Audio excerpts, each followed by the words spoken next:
आया गया और जांच में क्या था सर? आओ सुनो आओ।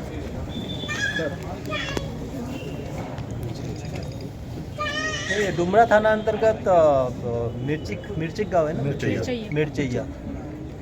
एक्चुअली ऑफिस में जब मैं केसेस का रिव्यू कर रहा था और मेरा तो एकदम हमेशा रहा है कि जो सेंसिटिव केसेस होते हैं जिनको दफनाया गया है तो गले मुर्दे उखाड़ने की मेरी एक आदत रही है, जिसको FRT नोकली हुए केस या क्योंकि उस टाइप से जब केसेस में देख रहा था रेंज में से, तो एक ऐसा केस मेरे संज्ञान में आया कि जिसके बारे में बहुत सारे इन्वेस्टिगेशन में भी बहुत सारे एंगल्स दिख रहे थे। तो उसी के क्रम में आज मैं खुद यहाँ पे एक समीक्षा करने के लिए आया था उस केस की। घटनास्थल पे भी गया। एक बच्ची का ये मामला था और बच्ची को एक मिस्टीरियस ढंग से जलाया गया। अब उसके बारे में इन्वेस्टिगेशन के बाद सारी चीज़ें आ ही जाएगी। उसमें दो एंगल आ रहे हैं, एक तो एज पर FIR 302 यानी मर्डर का एंगल आ रहा है और जो प्राइमा फेसी विटनेसेस और बात करने से कुछ अलग उसमें दिख रही बात। तो इन्वेस्टिगेशन इसमें होगा।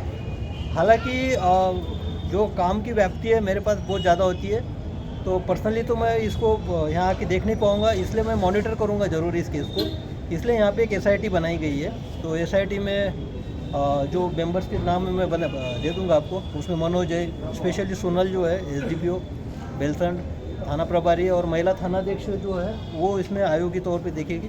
उसका एक प्रॉपर एक ऑर्डर हो चुका है। तो SIT इसकी जांच करेगी और एक सप्ताह के अंदर में उनके जो फाइंडिंग्स है वो फाइंडिंग्स मेरे समक्ष प्रस्तुत करेगी और उस फाइंडिंग्स के बाद एक और बार मैं समीक्षा करूंगा। उसके बाद इस केस पे निर्णय लूँगा और आगे की कार्रवाई सुनिश्चित करूंगा। क्योंकि जो बच्ची गई है जिसके बारे में हालांकि गांव वाले जानते हैं, लेकिन ये दुर्भाग्यपूर्ण है कि गांव वाला वहाँ पे आज मैं जाने के बाद भी कोई खुल के कोऑपरेट करने के लिए तैयार नहीं था, कोई बोलने के लिए तैयार नहीं था। इनफैक्ट आपके मीडिया पर्सन भी वहाँ पे थे लोकल, उनसे भी मैंने बात करने की कोशिश की।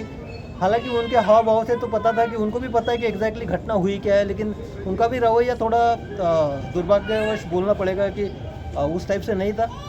तो मेरा आम आदमी से भी अपील है, जो भी उस गांव से संबंध रखते हैं, उस गांव में रहते हैं, कि आप खुल के आइए, हमारी मदद कीजिए, हमारी SIT को बताइए कि भाई इसमें एग्जैक्टली क्या हुआ है।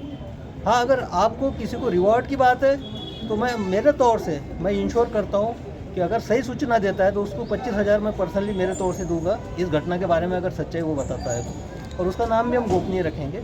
SIT की टीम है यहाँ पे, तो उससे वो कांटेक्ट कर सकता है। आपको कोई सवाल है तो पूछ सकते हैं। ये घटना कब हुई थी सर?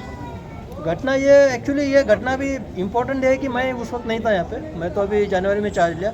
लास्ट ईयर मई जून के आसपास की ये घटना है और अभी करीबन 8-9 महीना होते आ रहा है इस घटना को। तो लेकिन है, न्याय मिलना चाहिए। उस बच्ची की आत्मा जहाँ पे भी अभी है, गुड सोल है, उसको न्याय मिलना चाहिए। हम हमारी कोशिश करेंगे। और ये एक ही केस नहीं है, मेरे रेंज में इस टाइप के जो भी केसेस होंगे इस टाइप से। इनफैक्ट मैंने इससे पहले भी अभी 5-6 केसेस वैसे निकाले कि जिसको गले मुर्दे उखाड़ना गए थे, उस टाइप से केसेस निकाले। कुछ माफिया द्वारा मर्डर्स के केसेस है, कुछ भूमाफिया से रिलेटेड मर्डर के केसेस है, कुछ कॉन्ट्रैक्ट किलिंग्स के। तो उस पर आने वाले समय में और कार्रवाई होगी। Thank you.